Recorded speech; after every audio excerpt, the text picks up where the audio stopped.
this is John Petrucci from Dream Theater. You're watching Morow.com Prog Radio.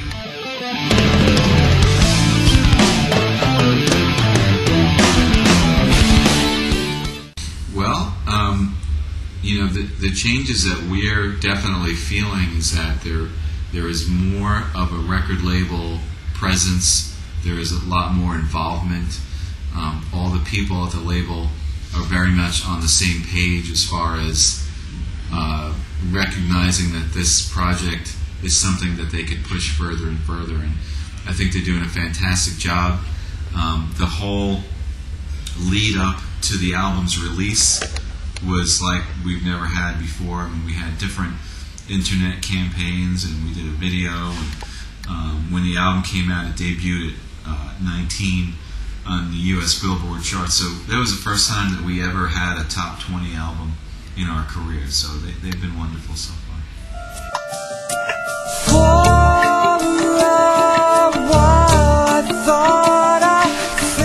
Yeah, I think that the thing is, it's obviously, it has a very dark subject matter to it, and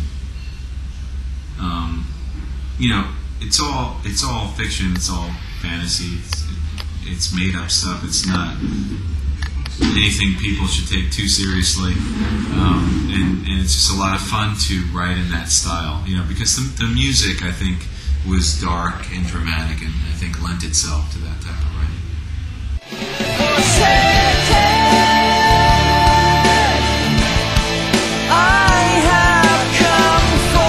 Well, this tour, we decided to get away from the evening with, we've been doing an evening with Dream Theater for a few tours where we would play an hour and a half and then break in an hour and a half. This time we wanted to go back to bringing opening bands out, and just to change it, just to make it interesting and different for us. We always try to keep things fresh. As far as the set lists changing, they're changing slightly. We have a master list of I don't know how many songs, 40 or so, that we had prepared for this tour, and we're changing it up a little bit. I don't think the sets are very dramatic from one night to the next, but they're certainly different. Yeah, so the period of playing a cover album has come to an end? Or? No, it hasn't come to an end. Somebody's trying to do... Usually what we do is whenever we play 2 nights in the same city, then the second night we'll play a cover album. But on this tour we haven't had any 2-night bookings, so we just haven't had the opportunity. We'll do it again, for sure.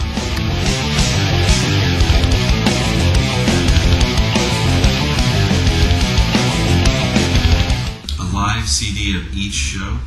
Yeah, like I've heard bands do that. Yeah, I don't know. That's a lot. That's a little overkill for me. I don't know, but because it's a fans' demand, or. Yeah, it's a funny thing. I think that a lot of bands and a lot of artists are doing things that are different in trying to approach the business part of it in a lot of creative ways. I mean, did you see what Radiohead is doing for their new album? Where you can download it and you can pay whatever you want to pay.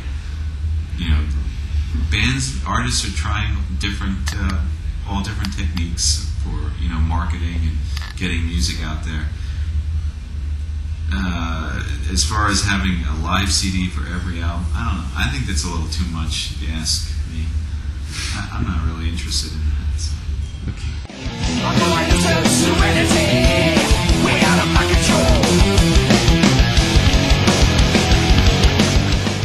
Well, as far as what I do before a show, it kind of changes. I change it a lot, sometimes it's, a different assortment of technical exercises, like left hand practicing, right hand picking practicing, sweep picking practicing, and my practice or warm up is more technical. Sometimes I just practice the songs that I'm going to play. Like tonight, we're playing at the Zenith, and I might look at the set list, which is on the wall there, and say, okay, we're playing this song, and there's a difficult unison part, so I'll practice that backstage with a metronome. That will be like my warm-up. So this way, when I go on stage, I can hopefully play it as good as I can.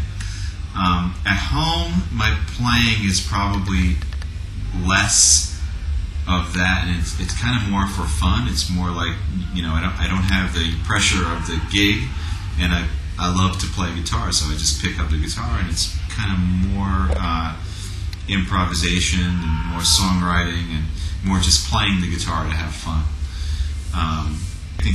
What I do, like I find like on the road, there usually is some spare time, like on a day off or whatever. So I will bring with me on tour certain books to study from. This time I brought with me Chord Chemistry by Ted Green. I have a Sean Lane DVD. I'll just turn that on or open to a page in the book and learn something new and practice that on the day off. And hopefully try to incorporate that into my playing. So that's what I do.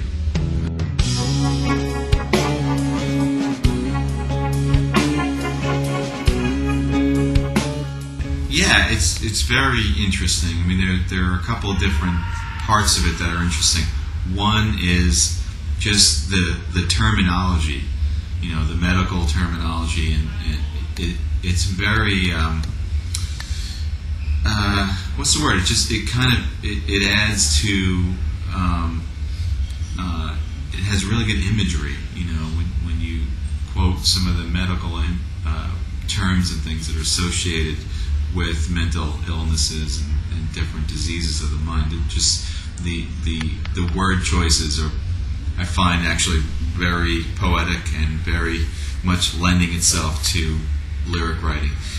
The topic is incredibly interesting, especially when doing 6 Degrees, and I went in and researched all these different, bipolar and schizophrenia and dissociative disorder and all these different things. And the funny thing is, recently we were on tour in America. I think we were in San Diego, in California, and a doctor came up to me. He was a psychiatrist or a psychologist, and he said that he really appreciated my lyrics in 6 Degrees of Inner Turbulence, and that he was using some of what I was saying in his sessions with his patients to describe this different disorder. So I finally got some recognition from the time. Is it time to make a change? Are we closer than before? Not for this year. I did 3 tours with G3 over a very short period of time. We went to South America with Joe and Eric Johnson, and we went to Australia back in, when did we do Australia? That might have been December, I can't remember. And that was with Steve Vai and Joe. And then we did an American tour with Paul Gilbert and Joe. So, we did quite a few.